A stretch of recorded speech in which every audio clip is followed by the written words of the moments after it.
بسم الله. ازيكم يا اولاد؟ عاملين ايه؟ وحشتوني كتير كتير من الفيديو اللي فات. تعالوا معايا كده على بوتاجاز ام فرح اللي كلنا حفظناه.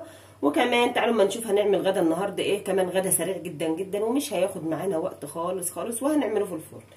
طيب هتعملي ايه يا ام فرح؟ تعالوا كده يا اولاد كده معايا ثانيه في ثانيه، ثانيه الا ثانيه. هنعمل كده محمر معانا اهو، او صينيه مدسوسه. المدسوسه دي يا ام فرح برده، المدسوسه دي يا حبايبي اللي هو الرز المعمر.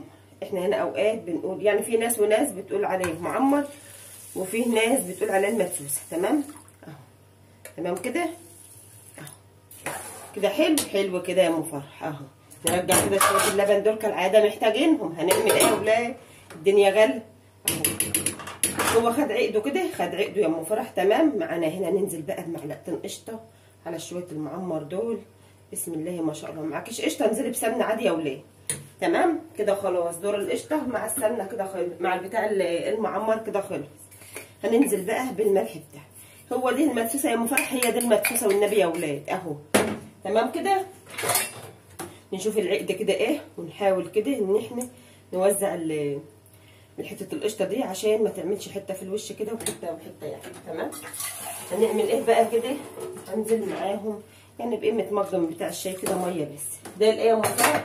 لو حابه تكمليه لبن كمليه يا بنت. تمام كده. العيد بتاعنا تمام، وكده المعمر بتاعنا 100 100 كده 100 100. خلاص كده خلاص يا عسل اهو. تعالي بقى اما نروح بقى بالصينيه الثانيه اهي. كده الصينيه دي خلصت اهي، وهتنزل معانا الفرن برده اهي. معايا هنا صينيه فاضيه اهي، ومعايا هنا حوايج اللي هي ايه يا اولاد؟ الجناحه والرجلين والرقاب. هعمل فيهم ايه؟ تعالوا كده ثواني ثواني وهقول لكم برده هنعمل فيهم ايه.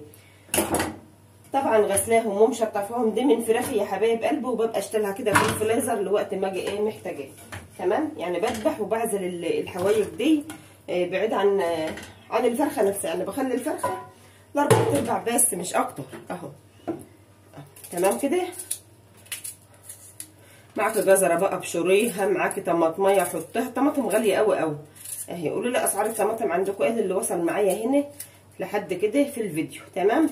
في ناس يا حبايبي ما بتوصلش معايا حتى الا لبعد حاجات بسيطه كده، وكمان التعليقات كده مش بتيجي صح اهو. اهو يا ولاد بالله عليكم اللي يشاهد يعني على الاقل لو 3 دقايق يا حبايب قلبي. انا لا بفبرك الفيديو ولا حتى انني بمنتجه. تمام. معايا هنا كركم اهو.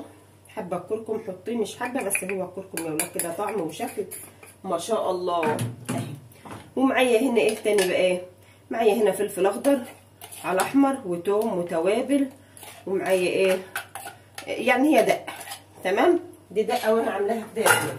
هنجيب هنا شويه ميه في الهون الحلو بتاعنا ده كده اهو اهو، وهننزل بهم.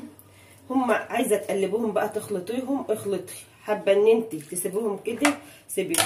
طبعا الدقه دي فيها ملح يا ولاد، وانا هعملها ناشفه مش هخليها يعني ايه مملحه، يعني علشان خاطر ما تبقاش حادقه اهي اهو. تمام. من غير دهون يا ام فرح، من غير اي دهون يا ولاد خالص، حتى ما ضفتش عليها طماطم. هنعمل فيها ايه بقى؟ هغطي وشها بغطا المونيا كده. معاكي فويك وعايزه تحطي حطي عادي مفيش مشكله. وهدخل بهم الاثنين في الفرن. تمام. واجي لكم بقى بعد السوا واوريكم الشكل النهائي بتاعهم. حاجه كده اللهم بارك كده. بسم الله ما شاء الله. الغدا بتاعي يا ولاد ما كملش معايا اي حاجه، هو خد معايا بالظبط يعني من ساعه الا ربع كده في الفرن. تمام كده. عملت الحوايج بتاعتي اهي بسم الله ما شاء الله مستويه ودايبه دوب مستويه معايا في الفرن برده. حاجه كده اللهم بارك. بسم الله ما شاء الله. الطعم والريحه حكايه. بسم الله ما شاء الله. الكركم يا ولاد بيديلها طعم وريحه مع الفلفل ودقه التوم والكلام ده. حاجه كده اللهم بارك. كمان معايا هنا المعمر شايفينه عامل ازاي؟ بسم الله ما شاء الله. دي قشطه اهي على الوش اهي. حاجه كده اللهم بارك. الرز بتاعه مستوي وطعمه وريحته حكايه اللهم بارك. كمان طلعت معاه ايه؟ خيار. فاكرين الخيار ده؟ الخيار ده اللي انا عاملاه معاكم في شرشه الزيتون بالليمون المعصفر يا ولاد اهي.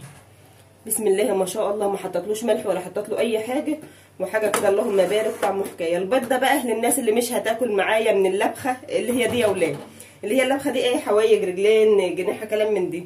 عملت بيض للناس اللي مش هتاكل معايا من الحوايج. وكمان دي معلقه قشطه للي حابب يغمس. يا رب تقدروا تستفيدوا من فيديوهاتي ولو بجزء صغير. اترككم بقى في رعايه الله وامنه، والسلام عليكم ورحمه الله وبركاته.